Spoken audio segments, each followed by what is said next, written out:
Hello, guys. Welcome to the Cricket Daily Live. We are back again with a slightly new panel. I mean, not new. It's a homecoming after a long time for Afzal Jivani. Welcome back, man. And we have Sujit and Siddharth has just ran away. Okay, he'll hopefully join in again soon. We are still in the nostalgia. I wouldn't say nostalgia. I think we are still in the euphoria of having won such a spectacular Test match at the Lords. A stadium where we don't have a lot of memories. The last one especially was quite a disastrous one, but this time it turned out to be quite special. We haven't taken our reaction from Suvajit or Afzal, so we'll get to that. Uh, Suvajit, monumental win in one sense, but again, uh, obviously, I'd love to listen to what how you felt about it, but again, we have seen something from this Indian team, especially in England. When they win one game, they don't follow it up with a draw or a win, they lose most often. So is that something to worry about this time, or do you think this is a different Indian side? I hope not.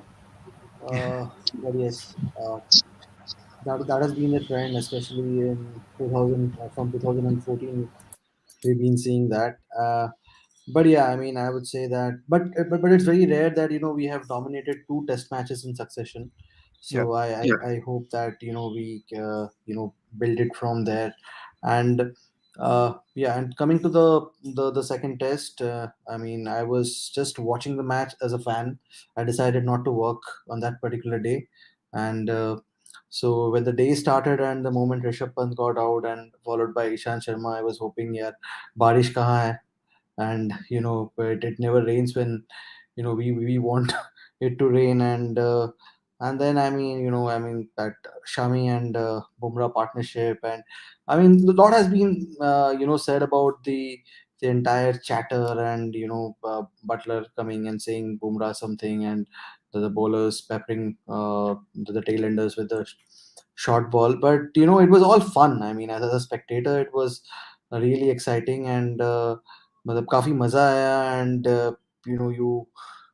it brought back some memories of those eras when you saw Kumble and Srinath winning a match in Titan Cup, and stuff like that. So basically, yeah, it was then uh, later on, the way Robinson was playing and Butler after the dropped catch, you just uh, you had that feeling कि शायद the matches probably England might save it. And I mean, that particular day I was completely an Indian fan cheering for every ball, and like there was a lot of who's and ahs, uh, and honestly, I mean, it's a very special victory because if we see how the day started for India, and how it ended, like most of us started feeling that थोड़ा और पहले declare करते तो it would have been better.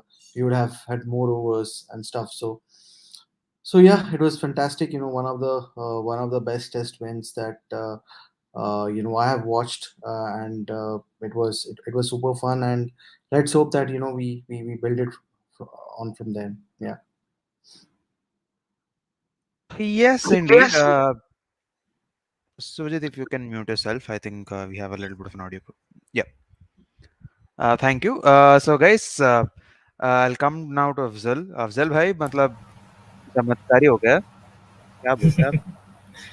Yeah, it was a great day of Test cricket. Like, do din lagatar, you have such nail biting actions on probably the most penalty win day on day four in West Indies versus Pakistan, and on day five here. Yeah, exactly. Yeah. Yeah, so like two best days of Test cricket that I have seen in the past 2 3 months. Like, we cannot forget what happened in Australia, but then what happened here on those 2 days was nail biting action. I missed test because of sudden work, but here I followed the match from ball one, and like absolutely dominance from Indian team. We were down and out when Joe Root was batting. He showed his class, but then to come back from there, to come back from a position where you had you had considered a lead of around 27 runs, which doesn't seem like a very big lead on paper, but psychologically it is a very big lead on in the context of the game that we had, where we went into the final 10 overs of the entire match. So in that scenario, coming back from conceding a lead, setting up that big a total with your lower order batters, whom you were always criticizing that they don't give you runs, they fall like nine pins. And we saw that happen to us in 2018 as well, when Sam Curran and all the English tail just dominated our Indian tail, and that was the big point of difference between both the sides. So here we had a chance to give them back, and we gave them back with all the interest that was due for the past few years, and it was amazing. Like, I had a lot of fun watching the game. And to come back to your point about what will this Indian team follow up on the victory that they hadn't done in the previous tours.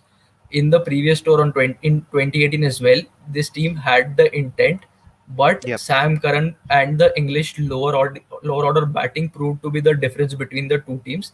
This time around, the odds have been turned, the tables have been turned, and it's the Indian tail that will decide the future of the series. Well, I hope so. I mean, yeah, quite clearly Sam Curran made the difference last time. I think there are at least a couple of tests which could have gone our way. I mean, if you look at it that way, India were dominant on quite a few occasions, but just let that onus slide away. But since yesterday, I think I'll come to Siddharth and also Suvajit about this before we head into the English third test squad discussion with Nathan. I'm sure he has a lot to say about that. Uh, Sujit, since yesterday we've been hearing, at least I have been hearing on my feed a lot about uh, how this team lacks a bit of morals. And a lot of the moral policing that's been happening. And yes, I've put out a huge post out on that as well on my social media accounts. But this, all of this is coming from reputed journalists as well. Obviously, they have their right to their opinion. But do you think, to some extent, we've been spoiled by the niceness of the Dravids and Dhonis, and just too much gentlemanly behavior is being expected from this team? I mean, at least in a fan perspective, not. You see, I mean, I don't think things got too ugly. Like if you even have to, Yeah. even Joe Root said that at the end of the match. So I mean, and these times with Virat Kohli around, you always expect some sort of flavor, some sort of spice to Yep. the entire proceedings, and that's what happened. But yeah, I mean, probably I think Bumrah probably got too carried away with those intentional short balls, and if those were deliberate no balls, because again, like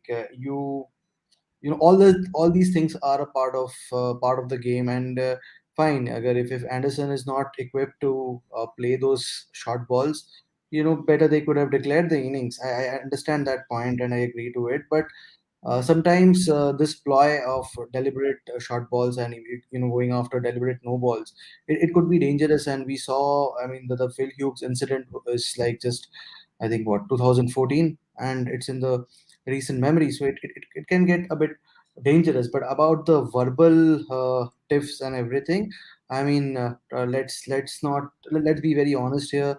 We know what happened in the Trent Bridge test of 2014, and Anderson is not a saint. And even also, what happened with Ollie Robinson and KL Rahul in the first test. And I mean, it's like, when you are giving it back. I mean, and a lot of these Indian journalists, a lot of the reputed journalists, they have a problem with how Virat Kohli conducts himself and blah blah. But Yeah. every captain, every cricketer is very different, and that's what I believe. Someone like Kane Williamson said after the end of the World Cup finals in 2019, that we all are allowed to be uh, ourselves, and that's the beauty of the whole thing. And probably that is what brings the best out of Virat Kohli, and we saw what it did to the team as well. And and it worked for India. I think a lot of, I mean, uh, in this particular test, I would say that India played with English psychology, and they won the game. They won the mind game, because if you see Joe Root's tactics on the fifth morning, I mean, it was more to do with the initial start, the start. When Bumrah and Shami were batting, it was, what was Mark Wood trying to do? It was not, surely they were not trying to get the batters out. उसके बाद when they realize अच्छा बाबा lead is growing, and I mean they just mixed it up. So probably I think it worked in India's favor, and yeah, I mean I'm okay with it. I'm okay with it. And it was good fun to watch, to be honest. And I hope that it continues. Not the dangerous part. I don't want anybody to get hurt or get injured or get ruled out of the series. But yes, I mean, jitna hua, I'm okay with it. Yeah. Yep, totally. I mean, as a wise man once said, as long as the people are shaking hands and at the end of the game, I think everything's fair.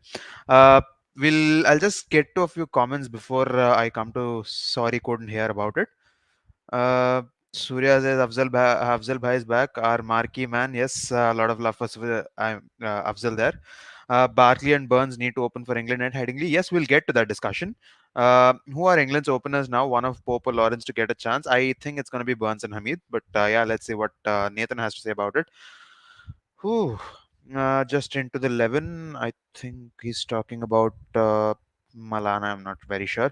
ये क्या है stream के hashtags में विराट कोहली है पर अफजल भाई नहीं पूरा marketing strategy I am sorry poor marketing strategy yes reputed journalist are you talking about okay fine thank you so much uh, लेकिन मुझे वो 60 ओवर वाला रूल समझाओ Vipul I actually didn't have the time to go through that but if anyone actually read that thing yes I have not had the time but before the live ends I'll try and explain what exactly happened there I have a half understanding of it. I don't want to jump into conclusion but for the discretion of our viewers, one of the reasons why India came out to bat those 8-9 deliveries, it had something to do with the overrate calculation. The technicality of it, it will be explained, and I hope I can explain it at the end of before the session ends.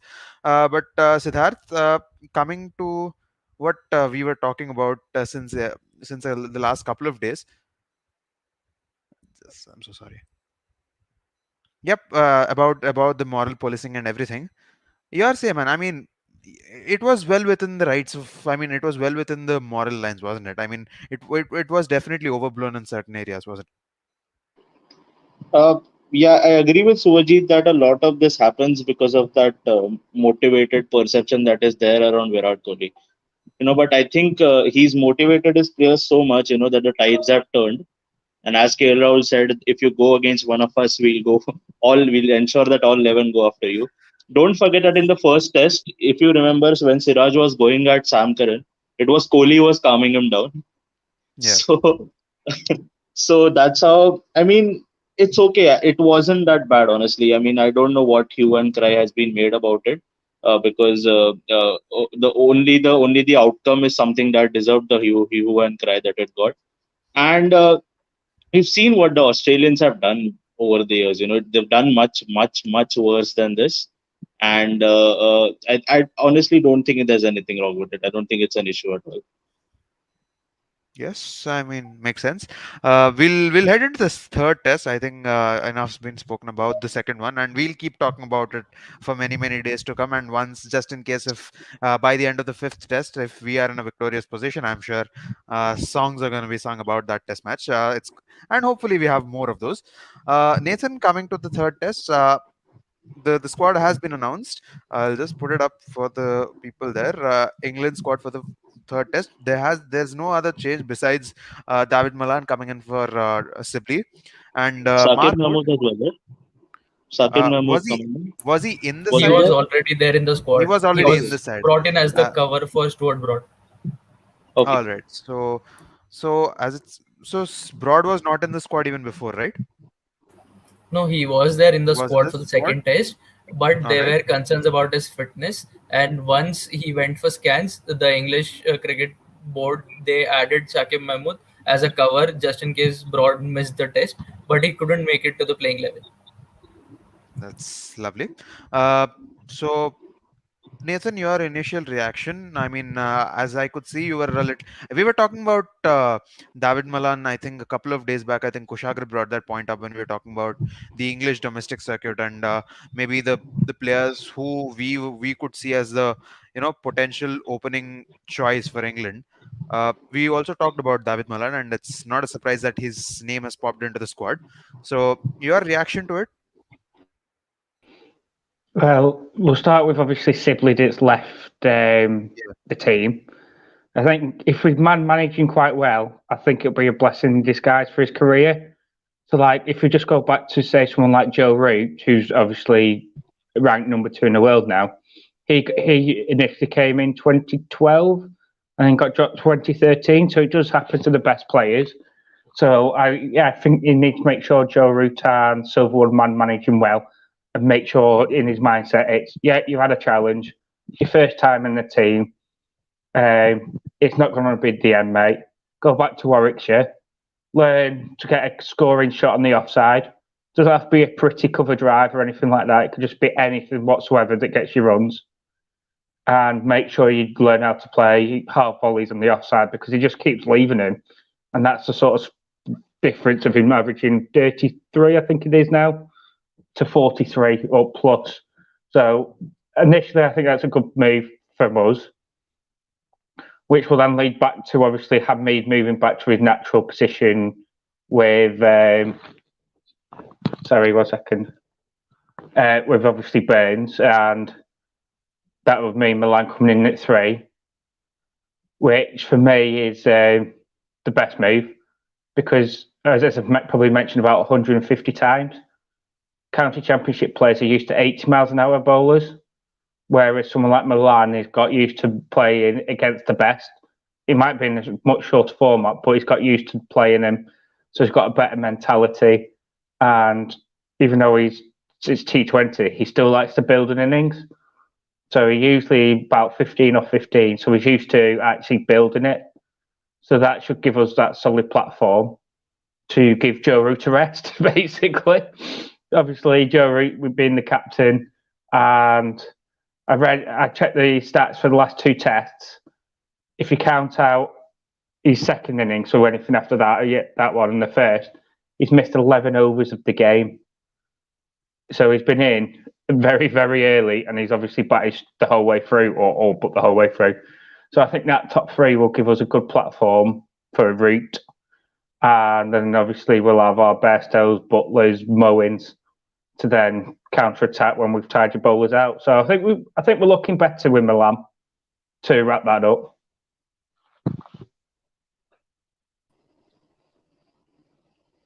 Sorry, but are you looking at dropping Hasib Ahmed in that case? Because won't it be too early? If No, Hasib to go to his normal position of opening with Burns. opening, yeah, okay. Unless there's an injury or we go one bowler light, I don't see Pope or Lawrence getting into the team because I can't see us dropping Bairstow. And obviously Butler's the keeper at 6, and then we go down to obviously Moen, Curran, Robinson, etc. Yeah, but So, like yeah, I have one doubt. So Nathan, like you said, that Malan gotten used to facing bowlers who bowl 90 miles an hour, albeit in the T20 format. But I don't have any idea. Has David Malan played any county cricket in the past few months? Because if he hasn't, then there's no point changing your batting order, bringing in him at number 3, because he'll be a walking wicket against the moving ball, because the ball has swung predominantly in the first 2 test matches. He's played 1 game and got 199, and he's topping the averages. Oh, okay. If that is the case, then there's no problem. Then it's a good move to bring him at number 3. But if he hadn't played any county games, then that would have been a disastrous move, according to me. Yeah, but then again, obviously the ball, it's a different ball, and obviously it's a lot easier to face. I've seen a little bit of him against swing, and it doesn't look out of place. But I haven't seen enough to say I think he'll be doing this or that. But I think he's our best option anyway. I don't think there's a better option, regardless if he's played. We're not. We don't have a lot of people that play in the top 3 at the moment. Yes. also, do you think Saqib Mohammed has a decent shot at having his Test debut? Because uh, I don't know. I think Mark Wood might not be fit for the game. Yeah, they're still assessing it, but the fact that they've called him in sort of says I don't think it'll be too serious. Obviously, they've not got the conclusion, but if it was, especially with your shoulder or your arm, when it's 6, 7+ weeks, you'd sort of know quite early. So it's in the air for me if he gets in. But the only thing with Saqib is I was thinking, obviously, Sam Curry's not got many wickets, but then if you put in Robinson 8, Saqib 9, Wood 10, well, actually, you guys got 50 with a few number 11, so why can't we? And how quick is he? I mean, everywhere I look around, it says Saqib Mahmood right arm fast. Yeah, he's usually around the 87, 88. You can click it up to 90 Not along the plus. lines of a Mark Wood fast, you would say? No, he's probably he's just a bit. I'm trying to think best one to. He's more closer Maybe between Shami. Wood and Jimmy. Yeah, around about the Shami kind of pace, Mohammad Shami. Yeah, he's probably similar to most of your bowlers, actually, your Bumries, your Shamis. So he can get most of his deliveries up to 90, but his average speed's probably around the 88, 89 miles an hour. Wonderful. I don't think there are many comments here, but Vipul wants to know everyone's opinion on Ollie Pope at 3, Afzal, if you want to start this. Yeah, so as Nathan said, that Malan has been in a good form. Like he has scored a 199 in the lone county game that he has played. So if he is in form, then he should slot in at number 3. I have no confidence in Pope because how much I have seen of him in the Test cricket, he doesn't instill the same confidence that you want from your number 3 batter. So if Malan is in form, then he should come in at number 3. But even after that, I don't think that Malan will be comfortable facing the red ball against our bowlers who are in that kind of a form that they are carrying in the first 2 Test matches. Makes sense. All right. Vipul also says can't wait for English And fans to just point just till to add yes. to that point on Yeah. Pope, his last county championship game was the 20th of May, which is 3-4 months ago. That's when he injured his shoulder again, I believe. So he's recently come back and obviously got released from the squads to play a couple of 50 over games, and the average is about 3 in those games. And so for me, he's not in enough form to even bat 6 at this stage. I personally would have left him with Essex to say, mate, I know you've not played cricket for a while. Sorry, they don't play for Essex. Anyway, go back to the county championship team, Surrey, and play some games and go, when you're back in form, mate, we'll bring you back. So you can't really have a guy that's averaging 2 in a 50 over game, batting 3, when he's never done that for his county championship either. Makes sense. I mean, but again, Nathan, just on overall perspective on the squad, uh, do you think this squad is capable enough to get that comeback from an English fan perspective? What are the English fans thinking right now? Like, I know right now what's the mood in this country. I think everyone is optimistically looking at maybe a 3-0 or even a 4-0. Some of them are very, very confident about it. Sunil Gavaskar has gone on to say India is going to win 4-0 because the English squad is absolutely dreadful right now. At least their performances have been dreadful. I'm sure, at least with the batsmen, you would agree with it to a great extent. So, what is the noise around England with regards to English chances? It's a very, very divided. Some Yeah. people are saying, yeah, but we've got the best squad we've got. Some are thinking, why is James Vince not been recalled?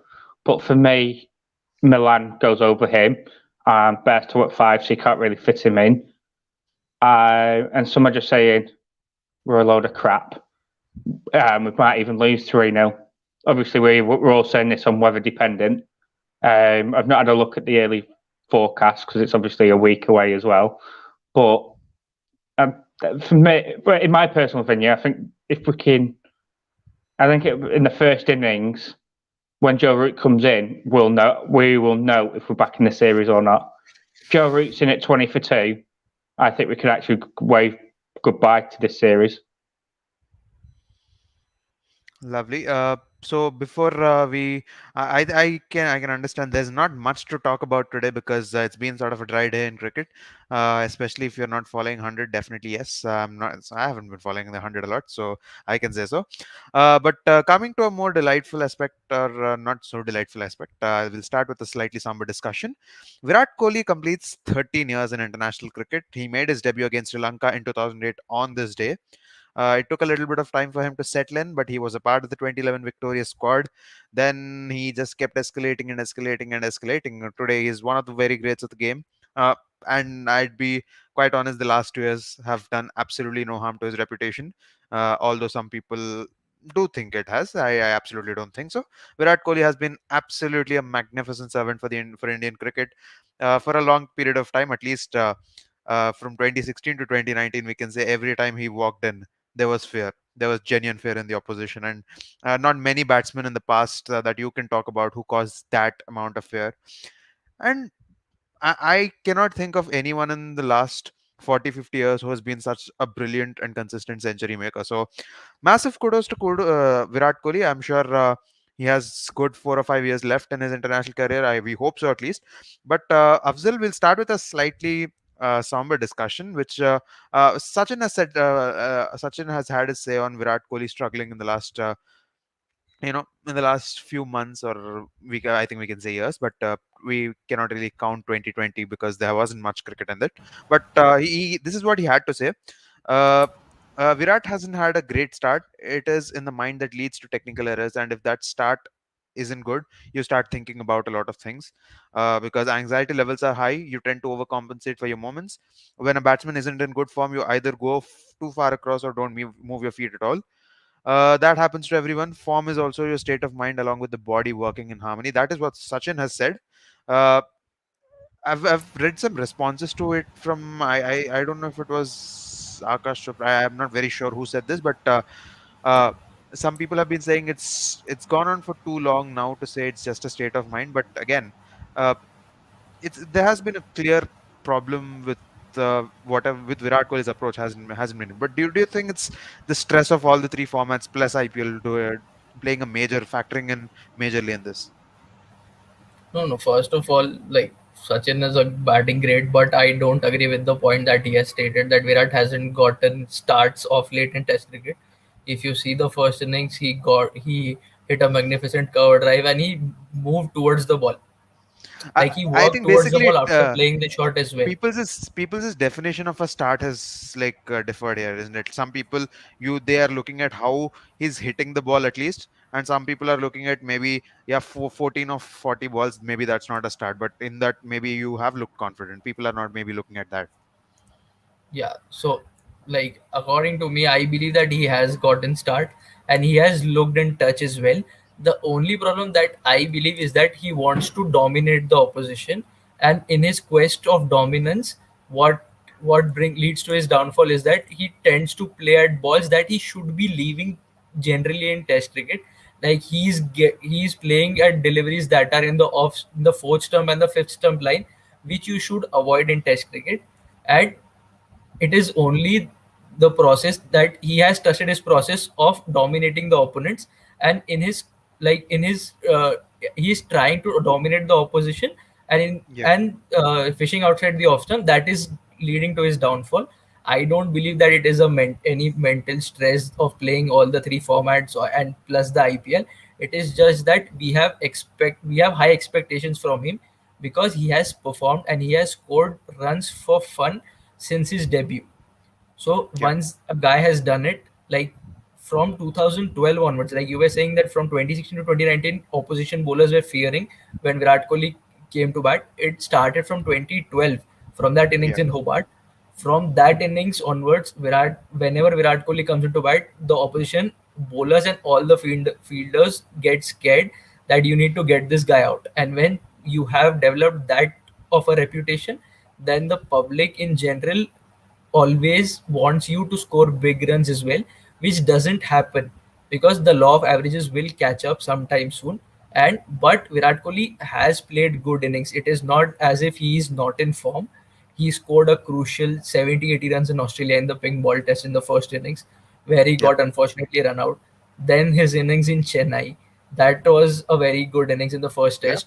Then his innings of 42 in the first innings was also a very good innings. Like he did not cross 50, but that innings, it it was a very important innings if you see the context of the game. Those 40 runs, if he would have gotten out for zero or for anywhere below 10, then you might have considered a lead of not 27. That lead would have been 60, 70 runs. Then coming back from that position would have been impossible for the team. So And that that 42 partnership run was quite innings is also crucial. very Yeah. important. Exactly. So it is not as if Virat is not in form. It is just that we are expecting 100 out of him every inning, every time he steps in onto the field to bat, and which cannot happen. Like Yeah. even Sachin faced that issue when he was going in for his 100th 100. It was a very long period where he came close, but he couldn't cross that three-figure mark. And that is the same thing that is happening with Kohli. And I am pretty sure that even if he does not get to that mark in the next 3 or 4 years as well, he will play you those crucial innings that will determine you being ahead of the opposition in whichever format you play.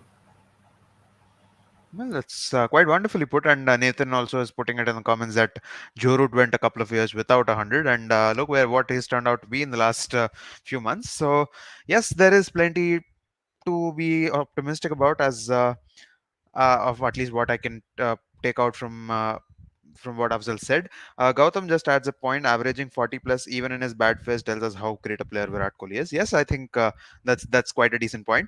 Uh, there isn't much to talk about, gentlemen, so we're not going to stick in for long today. But before we wrap up, before we go along, uh, I want all of you guys, at least maybe I don't know if Nathan has any of it, but if you do, please do chip in. Uh, Livingstone, you can say that out here. Nathan. Thank you so much for adding to the comments. But I've been talked from fans to come in for Moin Ali. Okay, Yeah, really? yeah. So yeah, fans want him in. Obviously, number 7 because of his obviously clean hitting.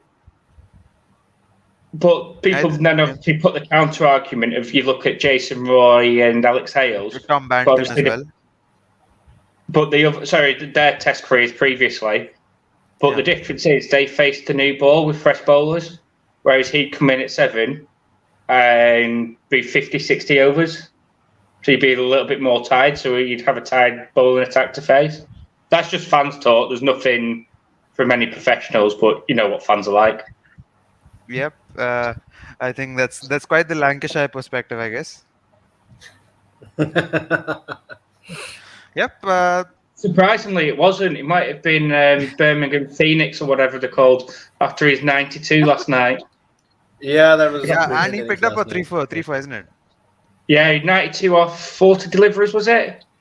And with the ball, Forty he's picked up 41, I three wickets. guess. Yeah. I didn't know he could bowl, but that's lovely to know. It changed the game with the bowling because they were like 80 for none after 30 deliveries, and then one wicket fell. And it was timber, very similar to England.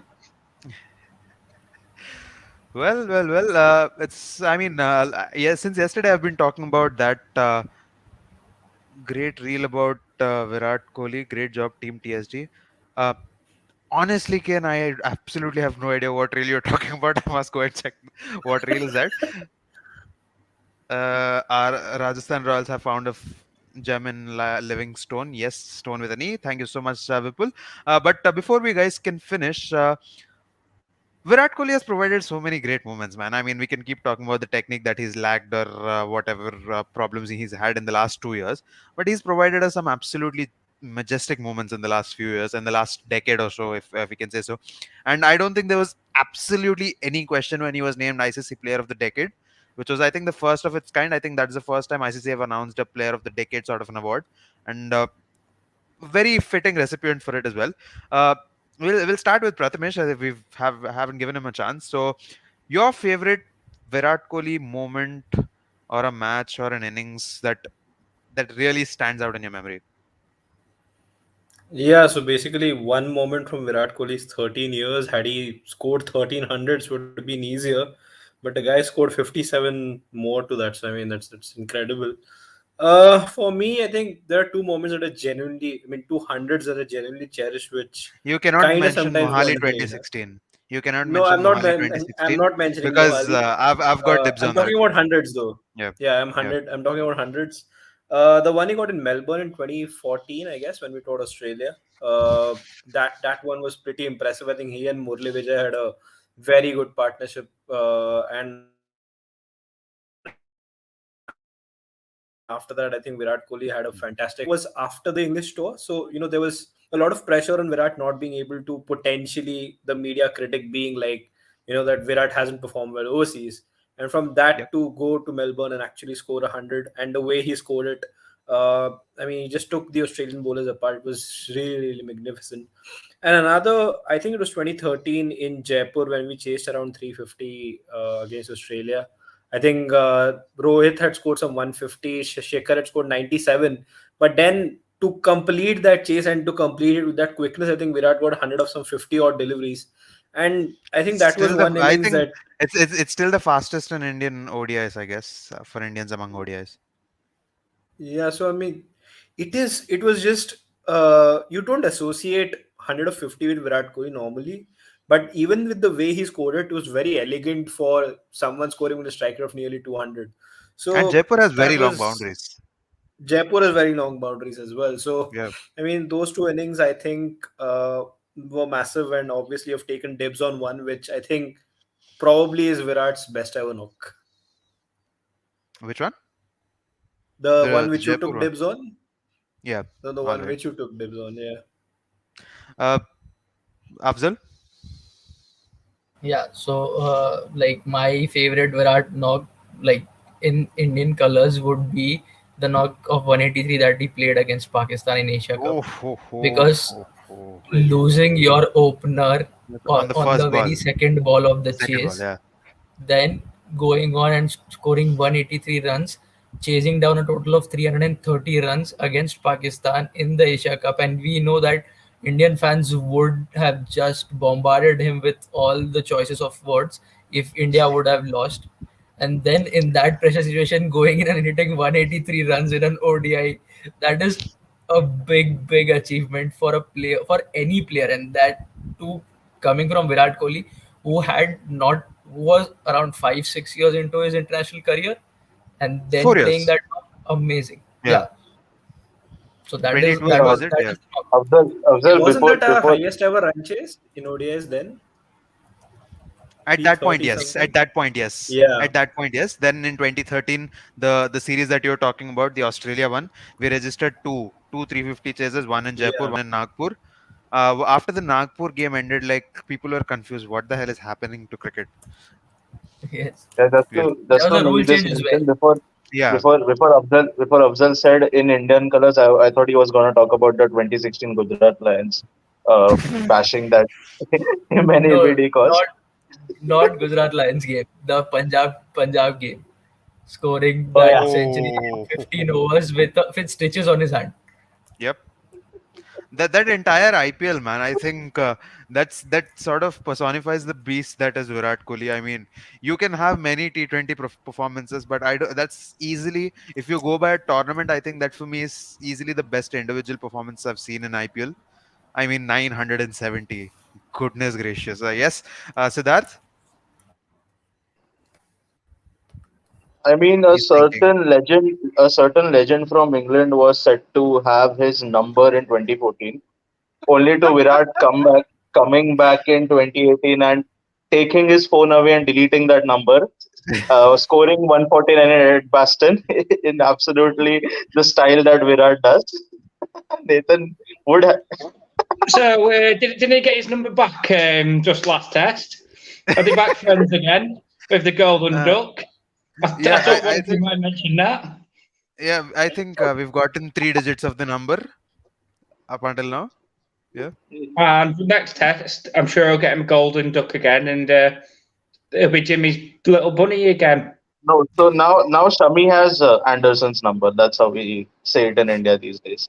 So no, that fun aside, I think that was an exceptional knock. One of the best that I've seen. Being played in overseas, just not just England. And secondly, was that the 133 against Sri Lanka, man. That was absolute. That was the shithousery quotient of being Kohli.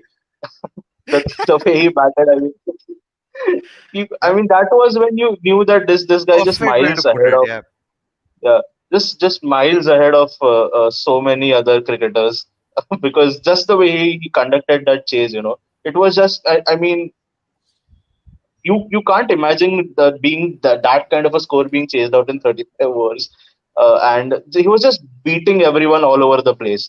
So on two different lines, I think these two were remarkable innings. That I mean, there are millions others, just can't stop talking about it. yep, totally. Suvajit, Well, I think most of the innings have been spoken big ones about. have been taken. Yeah, that's why I came to last. So yeah, I think my personal favorite has to be the one that Siddharth mentioned, that Sri Lanka knock off 133. That was something else. Like, Yeah, India had to chase those runs inside 40 overs and 40 overs. Yeah, chase them, I think around 330 in 36 or 37 overs. And the way, I mean, Malinga was at the top of his game back then, and the way Virat played in that particular match. But yeah, I mean, I'll talk about some of the lesser remembered innings of Virat Kohli. And Virat Kohli, we have been watching him play IPL since the inception of the league in 2008, from a young guy who struggled to clear the ropes, to transform into what he eventually became. I think I mean, of course, I'm not going to talk about the 2016 Mohali, but two other knocks was one. I think the third T20I in Australia when they had brought in Mitchell Stark, where he completed a chase, made it look very easy, and India leveled the series in 2018-2019. I think he's got some 80 odd, and he made it look very comfortable.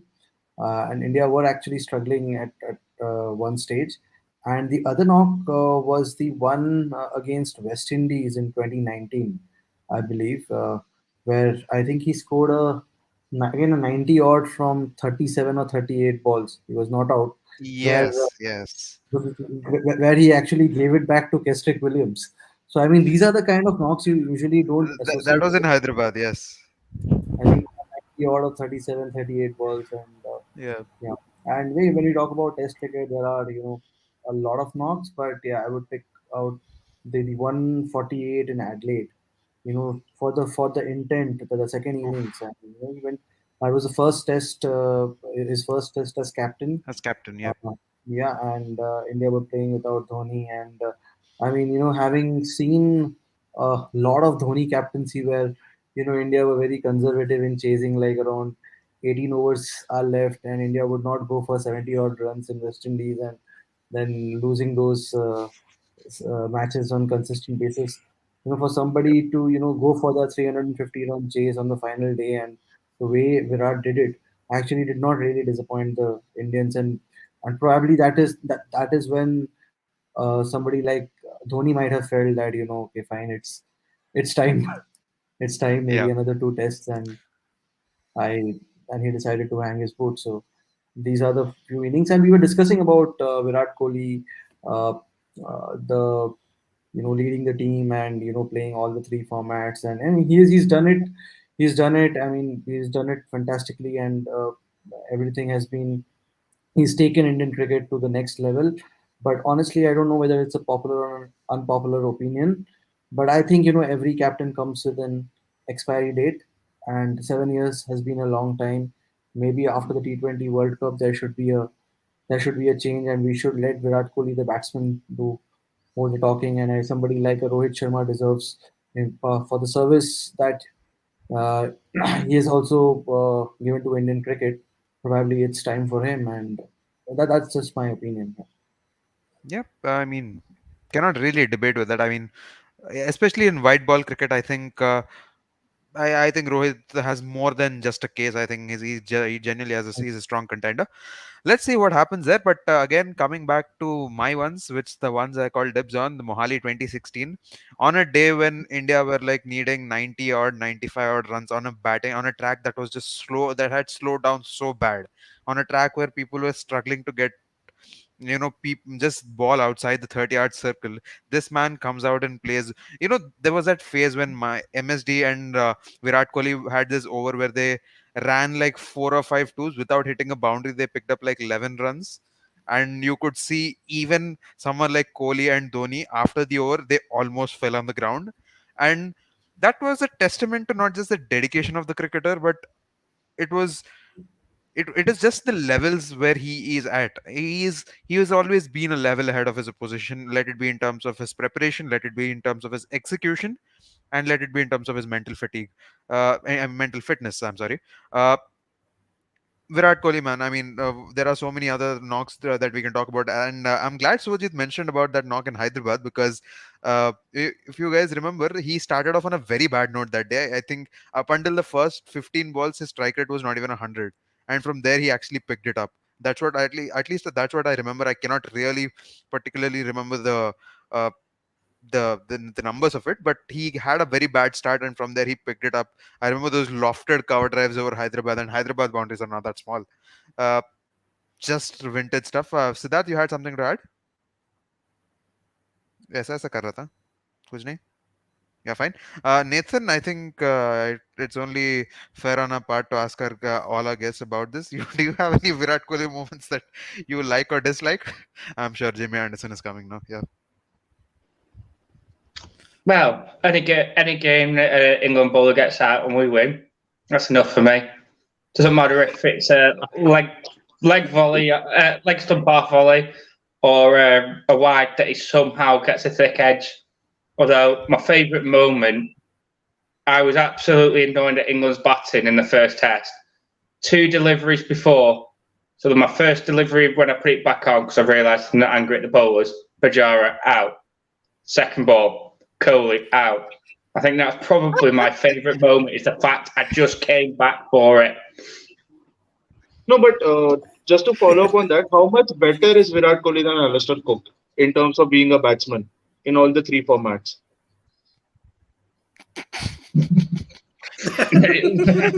He's caught Nathan off guard. He doesn't know if it's sarcastic. Cook has to play the swinging delivery, and he can play spin. So I'm going to back Cook for tests. I can't even be biased in the ODIs or T20s. I'm goose there. There's not even any kind of shithouse reason possible. I'm sure once we started the Virat Kohli discussion, people will keep chipping on about this. Afzal bhai to essay likh dega is pe. I think he's talking about the memory that Afzal was talking about. Gautam says 2016 Virat Kohli. Yes, I think that was one of the golden years of Virat Kohli. If you were to pick one year where he absolutely was murdering it to bits and pieces, I think that was one of the top contenders. Kohli's valuable 35 against Sri Lanka in the 2011 final, that partnership with Gigi. Yes, I think that was, especially, I think a lot of people have talked about that moment when he walked into bat. Sachin just got out, Yeah. and you could know.